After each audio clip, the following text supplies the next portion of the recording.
J.K. Rowling. I never know how it's actually pronounced. I think in one country it's supposed to be one way, and in our country it's the correct way. I'm going.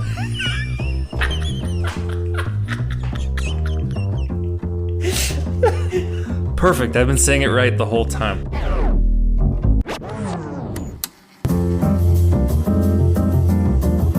Welcome. Oh, here we go. Welcome to the Low Grade Research Podcast.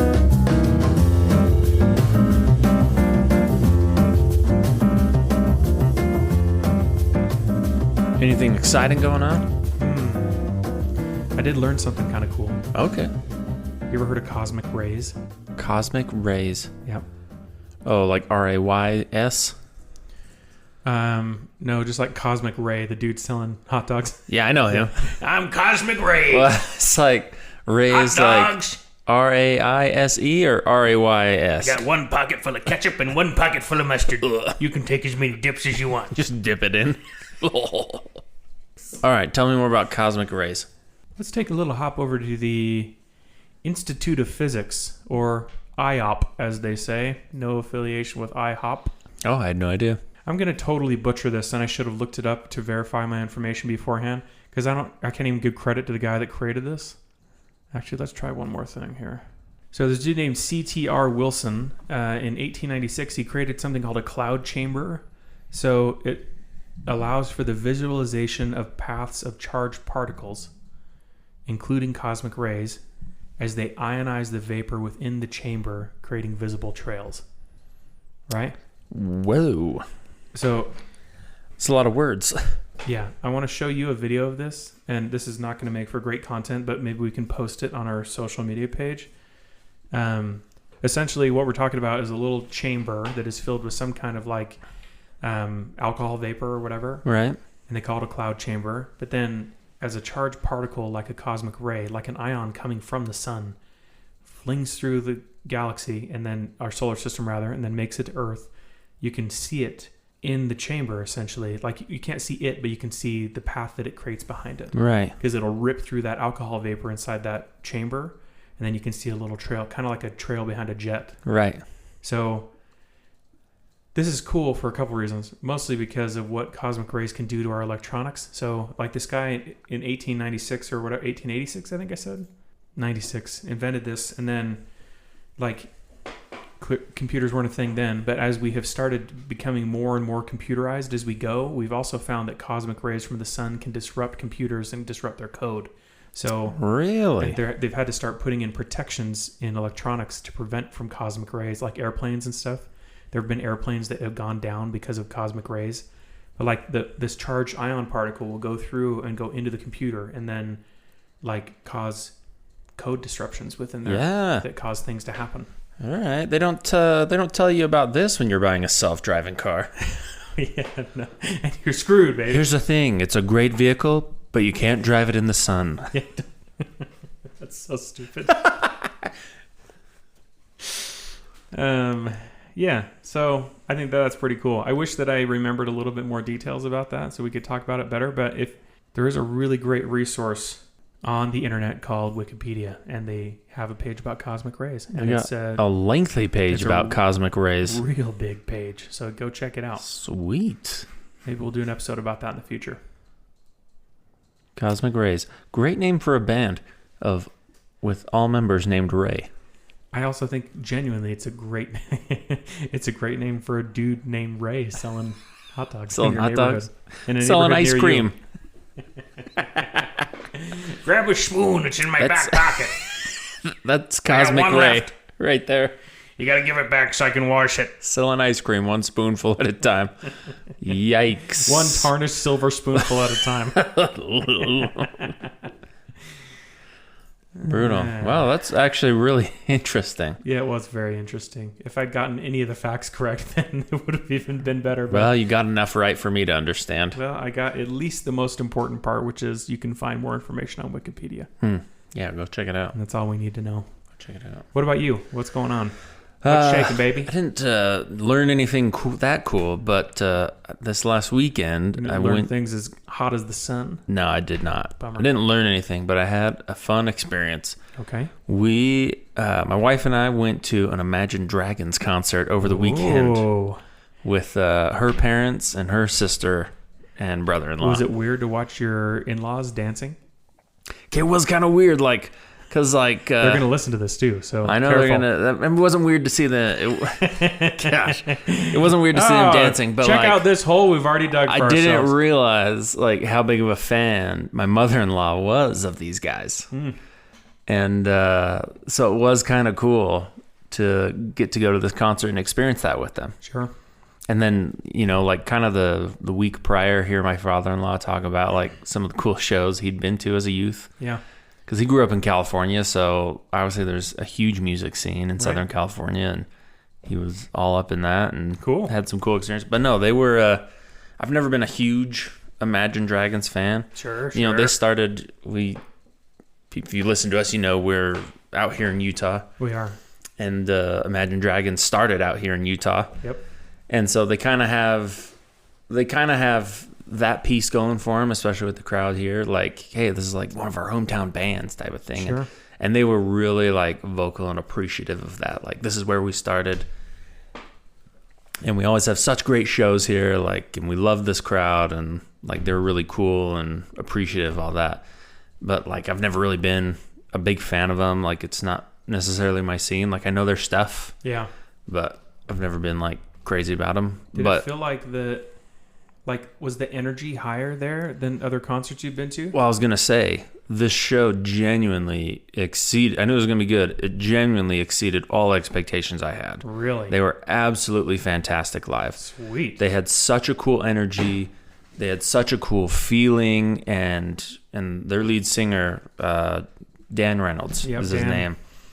name. Said several times, our main goal as a band and with creating music is to create something that causes you to feel. Yeah. Whatever feeling that might be, or whatever that impression that might leave on you, that's our goal. Weirdly, that's the same goal we have, although it's just one particular feeling we're shooting for, which is kind of a hollow emptiness, wondering where the last hour went. Leaving you wishing there was more. Yeah. Making you wonder Of anything. if you actually learned something or you just wasted an hour.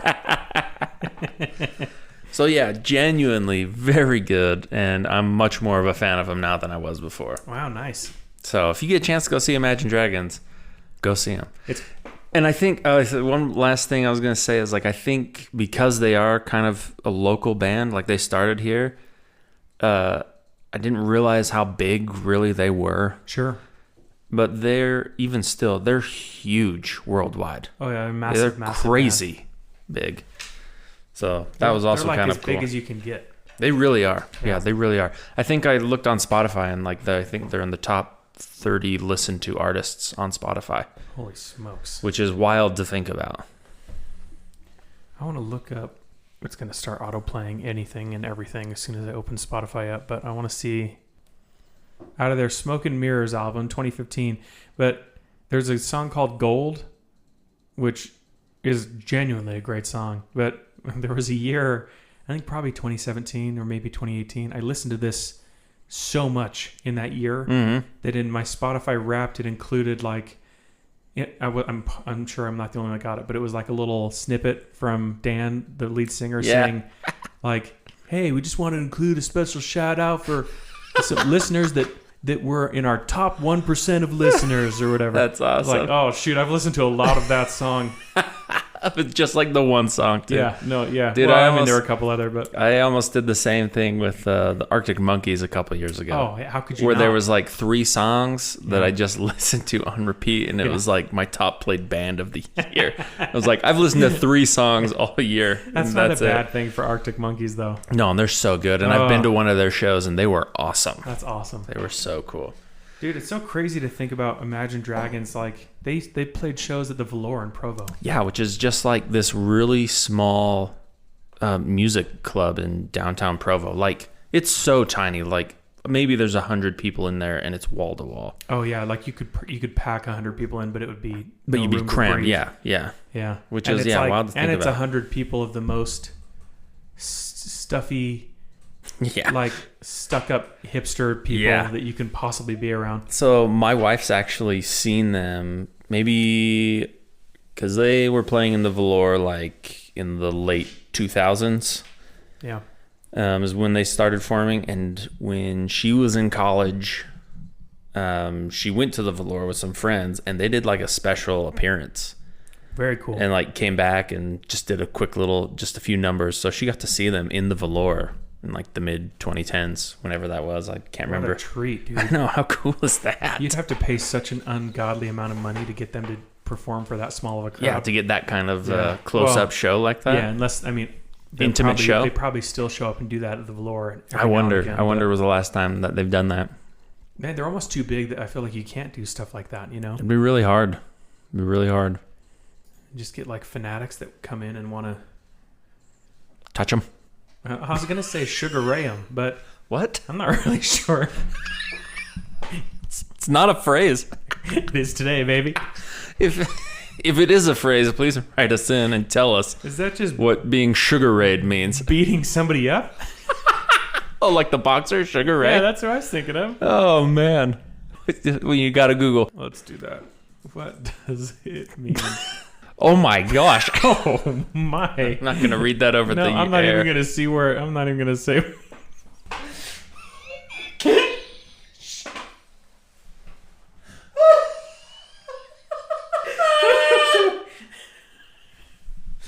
That is not what the direction we thought it was going to go. Okay. Holy smokes. What I'm are we so doing here? So anyway, well- they are a great live band. Great. And I would recommend going to see them if you ever have the chance.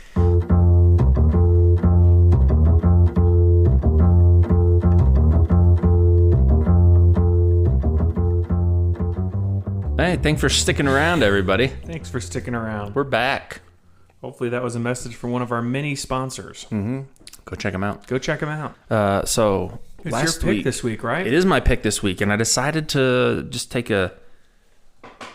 That's also me hoping whenever I say that, by the way. When I say it's your pick this week, it's That it actually me is. just silently white-knuckle praying that it is, because I didn't do any research. Well, I decided to do a little research into, I guess, what some might call the cousin of the topic we talked about last week. Oh, so my stepdad, Chad. Exactly. He's the cousin of the Wendigo. We're talking about Chad. He's a flesh-eating garbage bag, a gluttonous, never-ending, never-stopping sack of garbage who can never be satisfied. I've never heard someone say it so well. Well, Yeah, so last week we talked about the Wendigo. yes, we did. This week I've decided we're going to talk about skinwalkers. Oh, creepy. Very creepy. I'm hoping that this is probably going to land a little bit closer to home, right? Are you going to talk about Skinwalker Ranch? This one, not really. Oh, there's the episode, folks. Oddly enough, not a lot of skinwalker activity at Skinwalker Ranch. Are you saying that that giant ranch called Skinwalker Ranch in northern Utah, purchased by the most awkward commercial real estate Mogul? mogul in the whole state, who takes TV crews into his ranch to find skinwalkers, doesn't have real skinwalkers? No. Well, Skinwalker Ranch is actually more known for UFO activity than it is actual skinwalkers. Well, I wonder why they named it that way then. I think they named it that after, because it is a region where even recently has fairly large populations of Native Americans. Sure. And so it is part of Native American folk. I'm not even going to call it folklore, because in Native American communities, specifically the Navajo community, it is a very real, tangible thing. Yeah, 100%. So I won't And even call it folklore. we probably should just take a second to really emphasize that too. That, I mean, when we talked about Wendigos last week, we kind of did the same thing. That, you know, these are closely held beliefs for a lot of people. We hope to do it justice talking about it. You know, this is kind of a little bit of a comedy show, so we hope that anyone listening wouldn't be offended by that. But this is something that's really genuinely interesting to us. We'll try and thread that needle of talking about it in an entertaining way and also with respect, right? Absolutely. So yeah, sadly enough, Skinwalker Ranch isn't really known for skinwalker activity, but more so extraterrestrial sighting and UFO and that type of thing. Real estate plotting. Real estate plotting, terrible documentaries. Arguably the scariest thing that there is going on at that ranch. That's what our state is currently going through. Yeah, it's horrifying. We can't take any more of it. So, and then we talked a little, obviously last week we talked about Wendigo, and I mentioned that there seems to be a lot of crossover between what people think is a Wendigo, what it actually is. Yep. I think it's kind of a similar situation with the Skinwalker, where what people think is a Skinwalker is actually a Wendigo and vice versa. Sure. So, we're going to clear that up. Great. So, we're going... Right after this. Wait, we just had a break. We're going to take 10 of them this episode. We got a ton of sponsors now, so we're rolling in the revenue. It's all just the same. It's one sponsor. I just told him I signed a deal that the more often we play it, the more we get paid. So there's going to be 20 ad breaks. So last week, talking about the Wendigos were more specific to the northern United States and southern Canada. Yep. So specifically like the northern Atlantic region. So like New England, Great Lakes, all of that. That's right.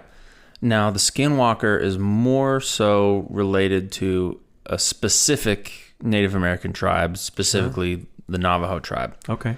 So currently the Navajo reservation is located on the very southern border of Utah, kind of in the Four Corners area of the United States. So Utah, northern Arizona, northern New Mexico is where they traditionally were from and where their reservation currently is. So a Skinwalker is a type of harmful witch who has the ability to turn into, possess, or disguise themselves as an animal. Okay. And this term is never used for healers within their tribes. Okay. So essentially there's two types of... You say it's never used for healers in the tribe? That's correct. Okay. So there's a difference between... There's basically two types of... I guess you could call them people within their communities and cultures that had the ability to use, I guess, for lack of a better term, magic. Okay. Because sometimes it is referenced as magic, and other times it's not, right? Generally, those were medicine men and skinwalkers. The only difference being one uses their powers for good, one uses it for evil.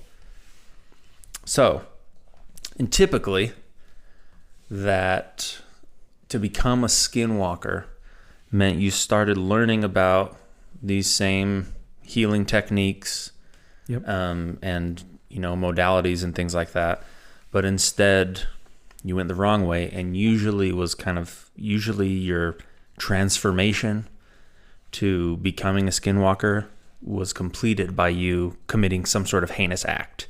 Okay. Typically that involved with you killing a family member. Okay, that's quite heinous. Very heinous act. Honestly, when you said that, I was kind of thinking like, I don't know, like killing a small animal or something like that. No. You know what I mean? But yeah, killing a family member. That's about as hardcore as you can go. Yeah, so they went way off the rails. Yeah. So the actual word skinwalker, I guess that's used in the Navajo language, and I'm going to butcher this, because the Navajo language is known as being one of the most difficult languages to speak and learn. And I'm sure we'll do a series on this or an episode on this, but the Navajo language was actually used in World War II to send coded messages to other troops. And we should for sure talk about Navajo code. Basically, talkers. They attribute the Navajo language to us winning World War II, which is unbelievable. Yeah. It was such a complicated and I don't know, I'm drawing a blank there. Such a complicated language that code breakers on the other side, on the enemy side, weren't able to decipher or figure out what this language was. And we were able to send open messages to our allies in Navajo and communicate with each other. Pretty incredible. I've even heard that, we should do an episode on this because it's super fascinating, but I've even heard that the Navajo code talkers would improvise on their own language Oh, sure. while they were talking to each other, but it would be in a way that the other one would clearly understand what they're talking about. But like, because they would improvise so much while they were chatting about things, like that added an even extra layer of depth. Oh, sure. Well, I'm you sure. could just track down, like they said the word, canon every time or whatever. Well, I'm sure it's similar to just like using slang in your own language. Yeah. It's not really like documented, and you can just kind of throw it in and use it and Right. talk loosely about it to send your message. Well, and I don't know. So this is a huge grain of salt, but I would imagine that the Navajo language does not include terms for like, Oh, sure. U-boats or Yeah.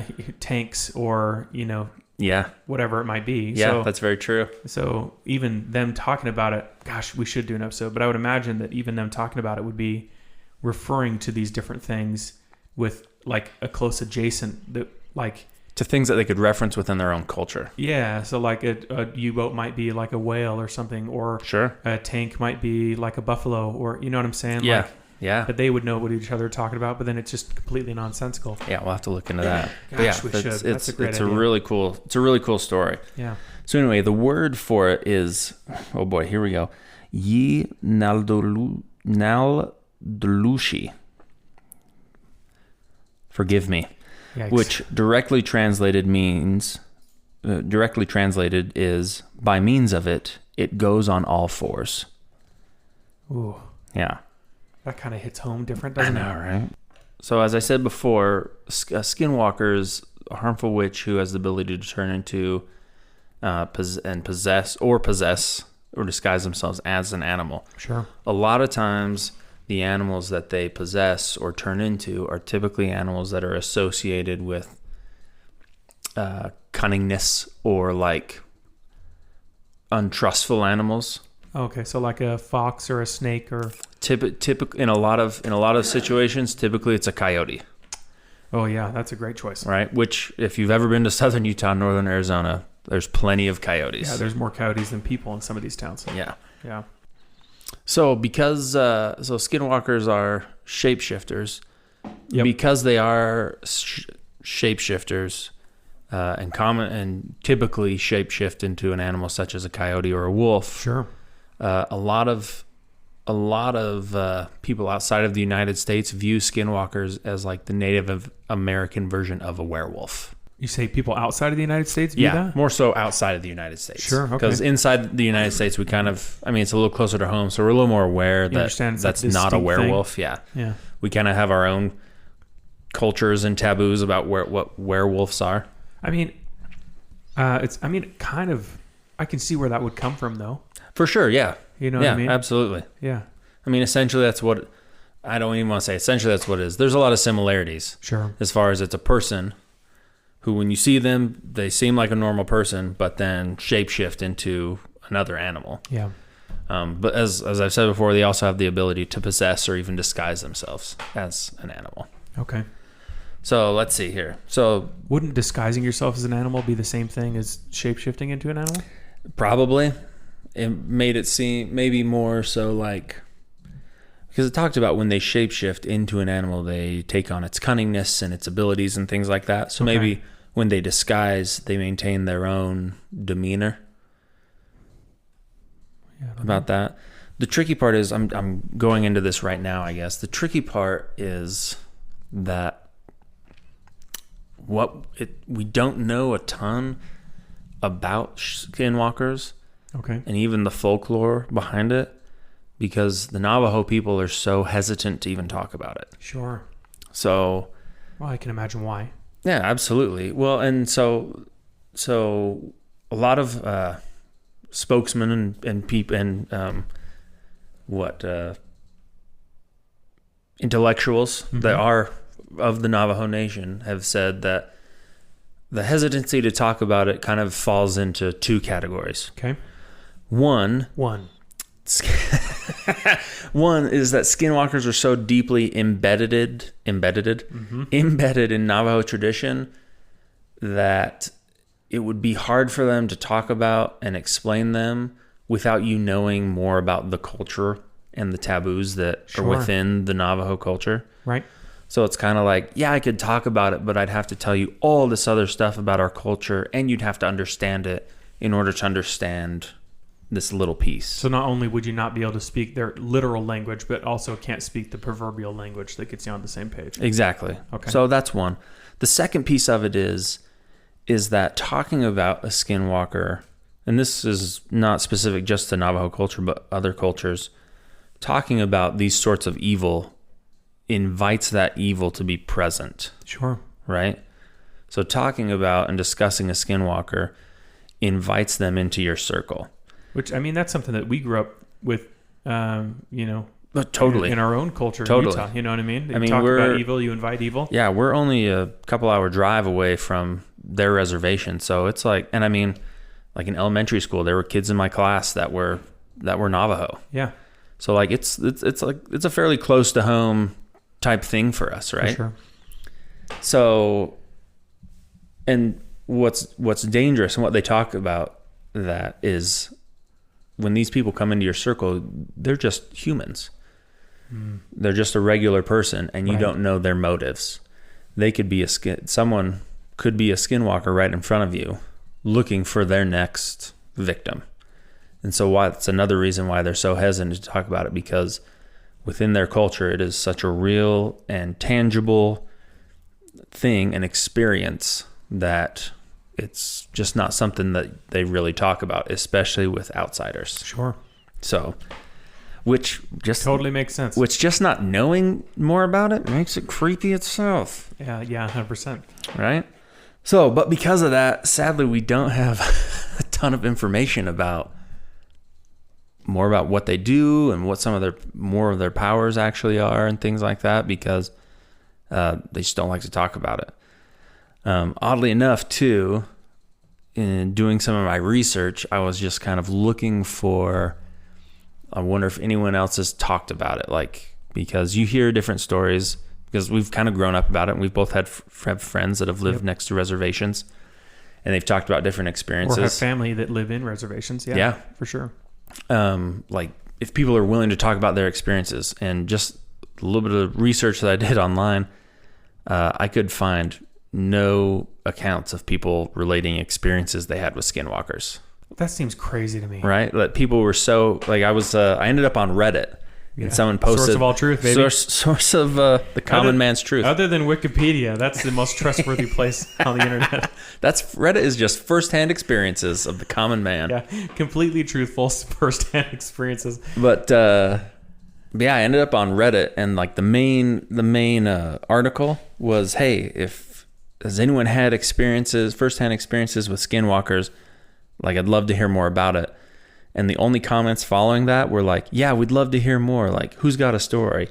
And then someone like, I heard, this is what that is, and that the Navajo people are hesitant to talk about it, and no one shares their stories about it. Wow, that's amazing. So it's a little eerie not even being able to find some firsthand experiences.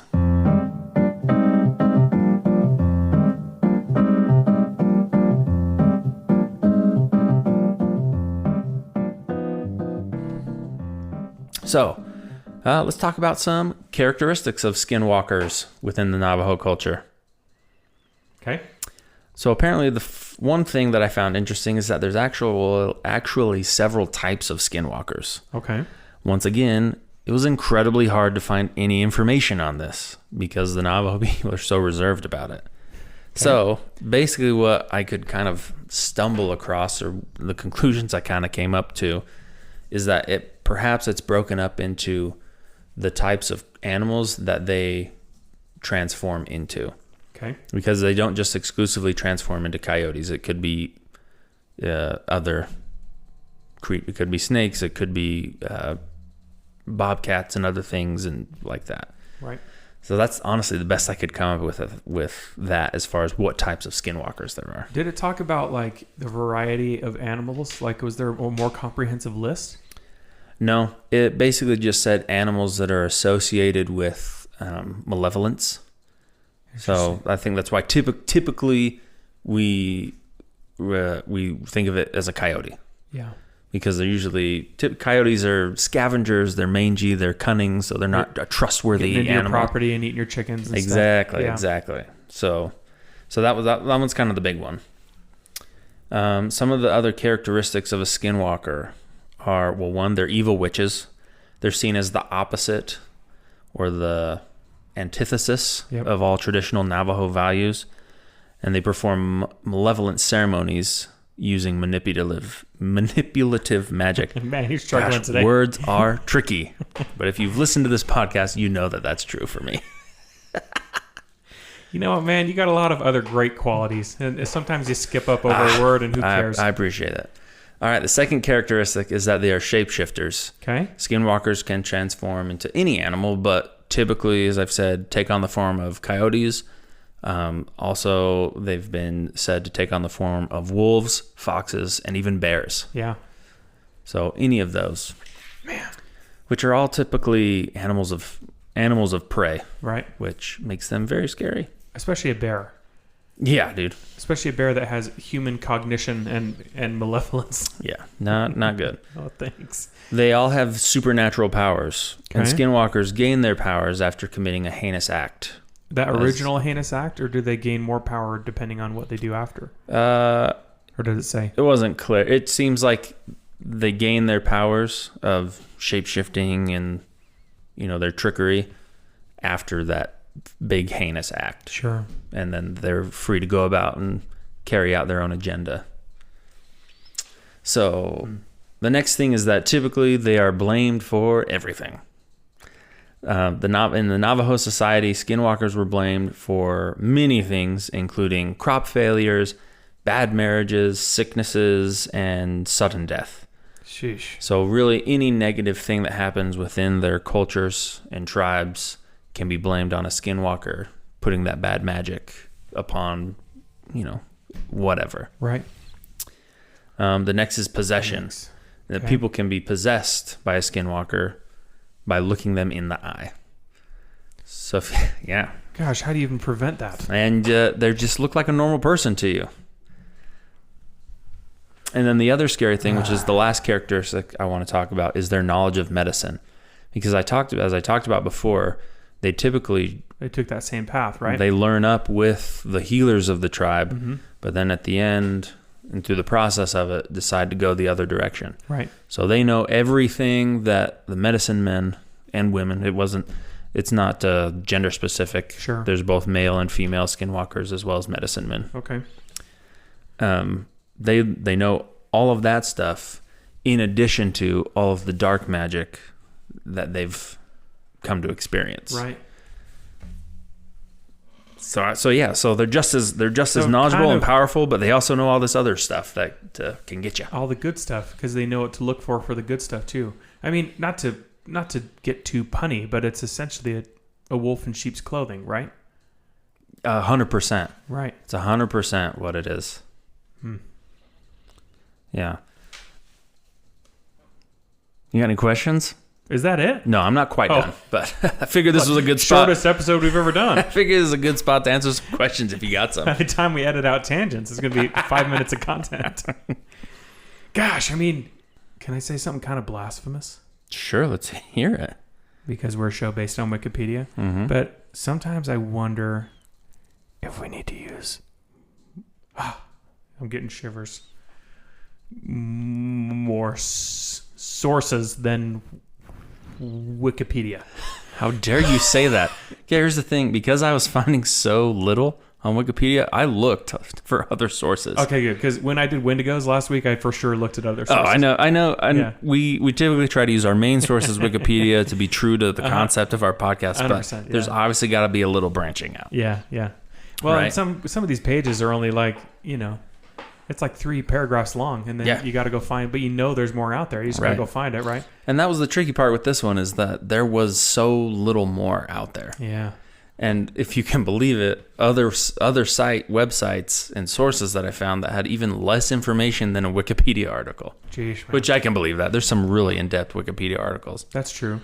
No, I mean, I guess my only thing that I keep thinking about, because I've got questions, but I'm not sure they can be answered by the Wikipedia page, but I would love to I mean, what I'm about to say goes against everything that you've just told me already, Sure. but I would love to have a conversation with somebody who knows more about this. You know what I mean? I'm sure there are so many people, and that's literally the problem, is Yeah. that even, like scholars that study different types of folklore and Yeah. things like this, they would love to talk to these people, For sure. but they're just like, nah, we'd rather not. Yeah.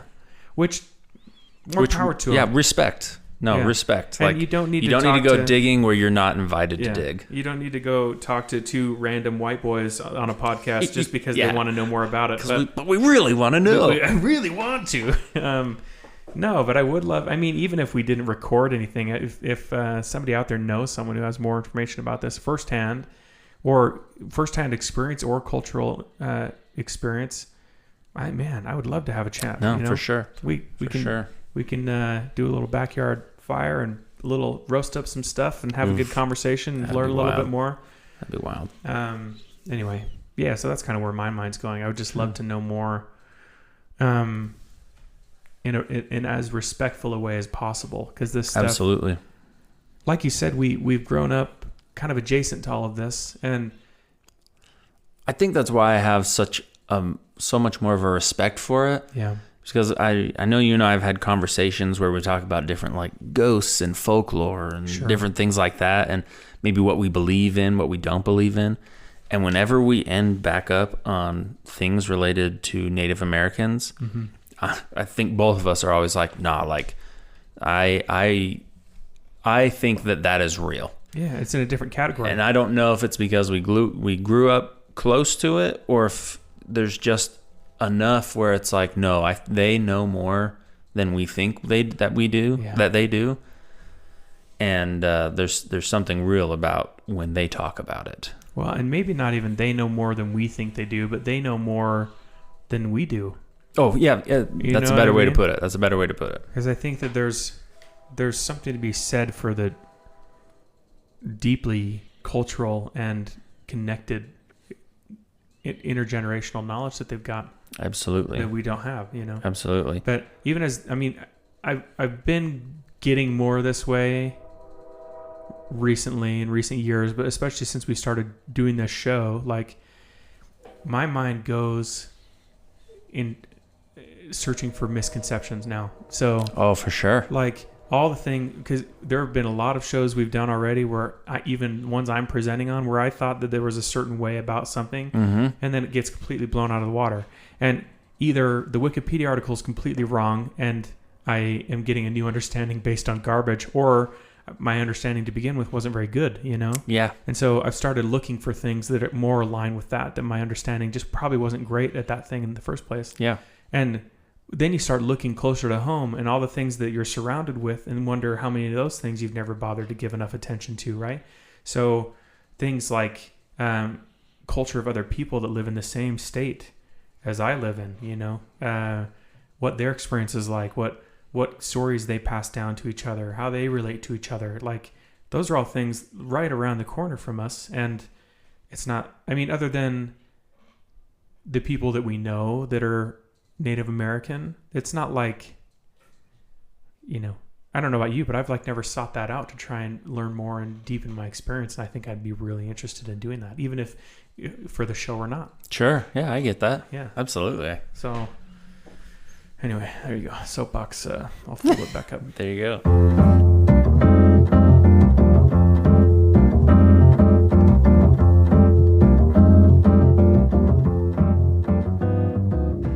So let's talk about, I guess we just want to talk about a little more as far as like culturally within the Navajo culture. Okay.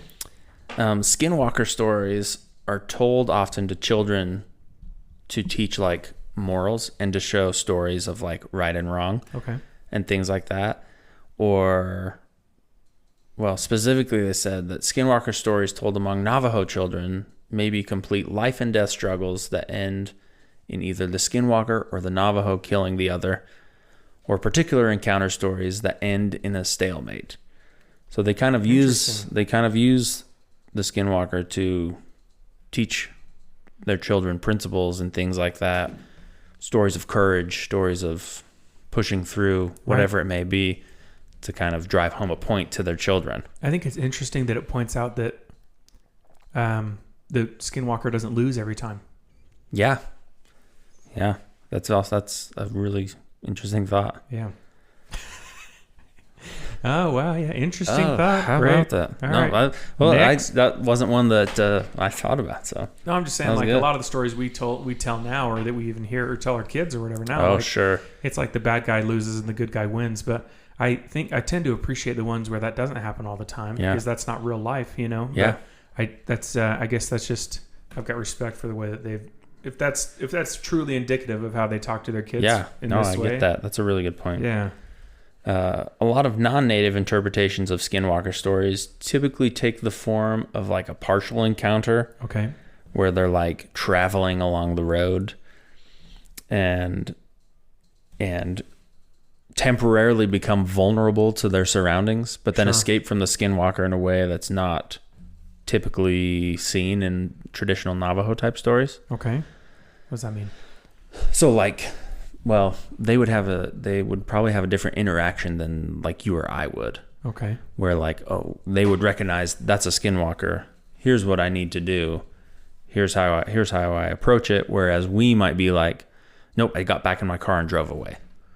Sure. Because sometimes some of the stories I hear from just regular people like us are like, they can't confirm that that's what they actually saw, but they like, yeah, we were driving through this area and we pulled out because we thought we were going to camp here, and then we saw something, sitting off there, and then like we saw eyes down low, but then the eyes like went up type of thing, and it got taller. So like, if it was a skinwalker shifting back into its human form type of thing, and then they're like, we got in our car and left. Right. Whereas the Navajo might have something different where they knew how to talk back to it or persuade it to leave or whatever. Or there was more of an experience around the reason for it being there. Use their own interventions. Yeah. Interesting. Yeah. So things like that.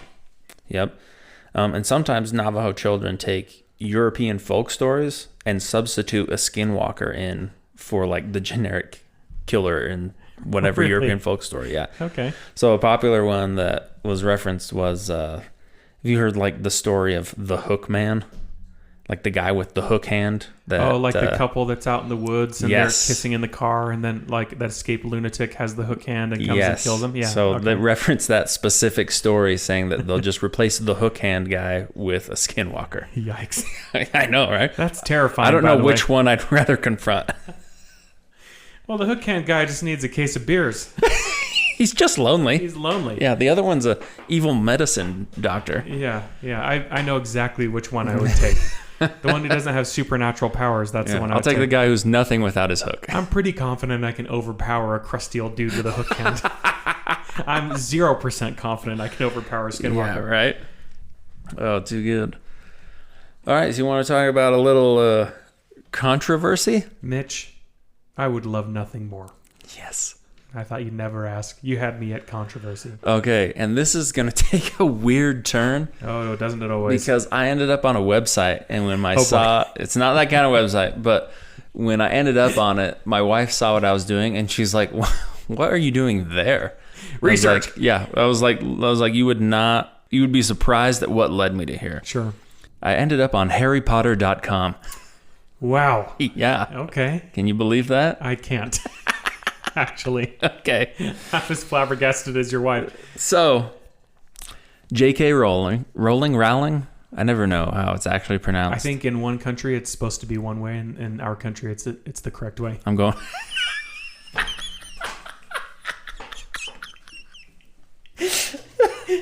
Perfect. I've been saying it right the whole time. Just on the general train of hammering down our hatred of England. Anyway, we don't hate England, and if you listen and you're from England, we hope that you can take That's the sarcasm. true. We don't hate them, but we do put up with them.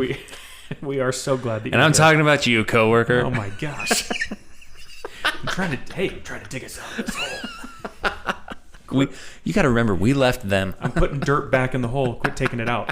So, J.K. Rowling, the author and creator of the Harry Potter universe, periodically has launched a series of short stories on her website called History of Magic in North America. Ooh. Included in her series is a short story about skinwalkers.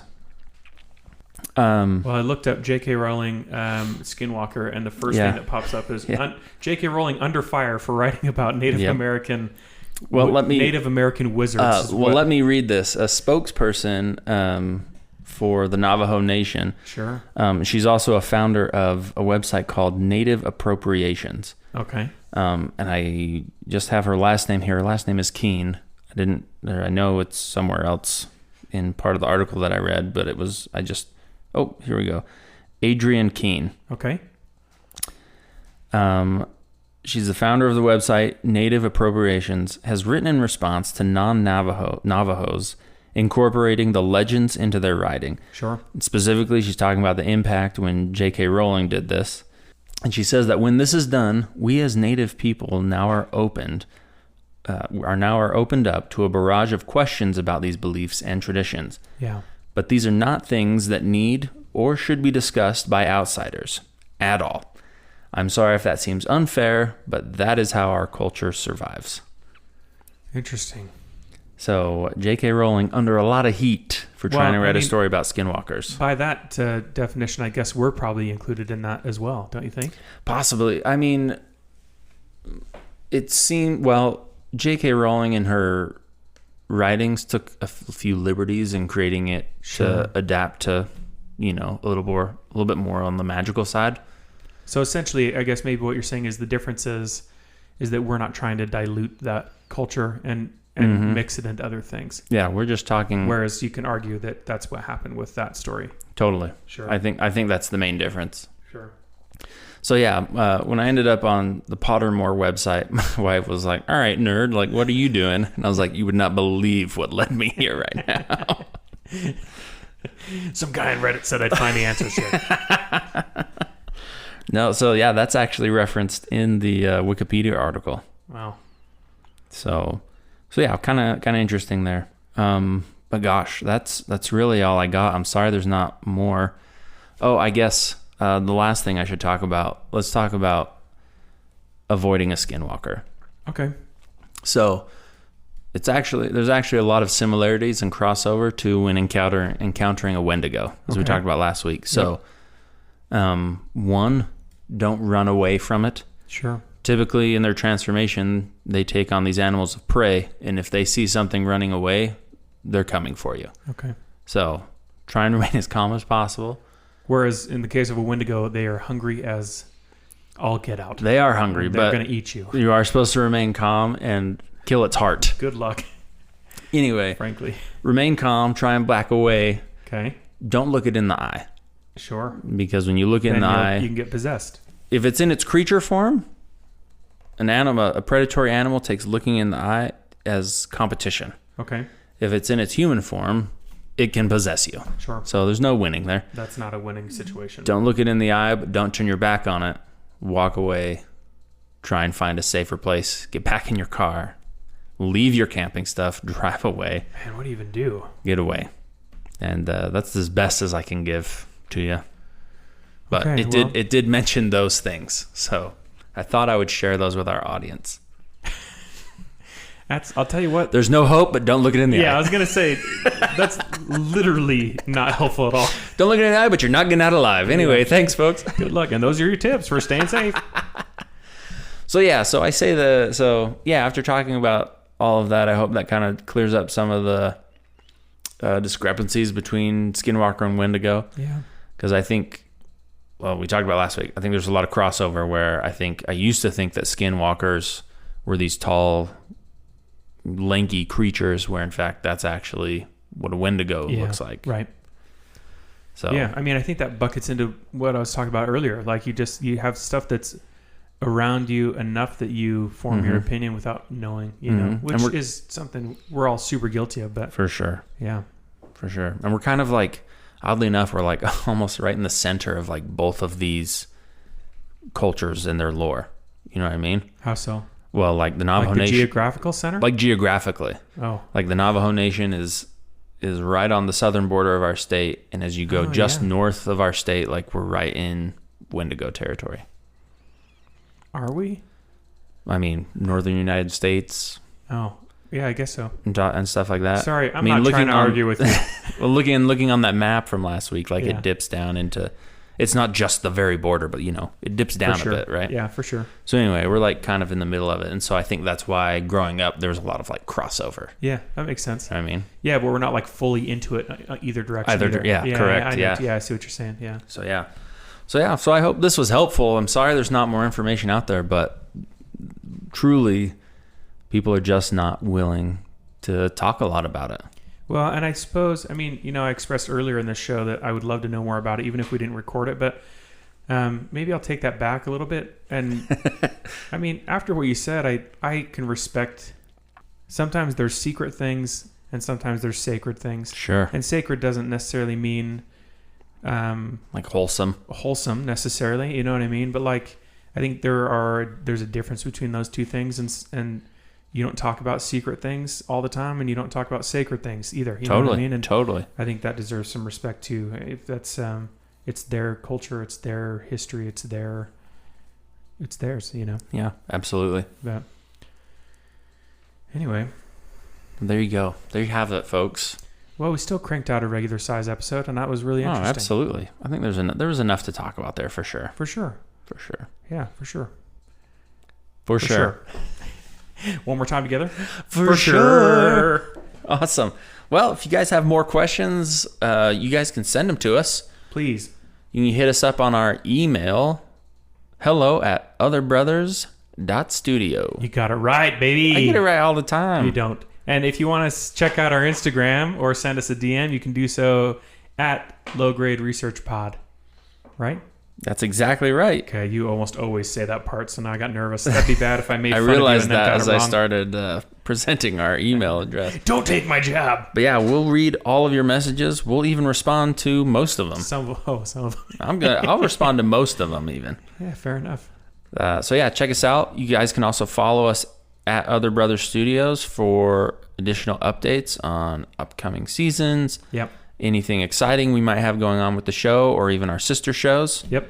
So you can check those out there. Yep, you can. And I want to say, if you've been listening, if you're new, welcome. If you've been listening for a while, we're super glad you're here either way. We really appreciate it. I've said this before, it's a chance for Mitch and I just to hang out because we're really good friends and it gives us a chance to see each other regularly. But if you have joined us because you think this is interesting enough, then we're pretty honored by that. So thank you for being here. I appreciate it. Yeah. One last plug. We have a YouTube channel. We do. Check us out. You can find us on YouTube at Other Brothers Studios. I hate my dad, Chad. That's what we're going to end on. Thanks, everyone. All right.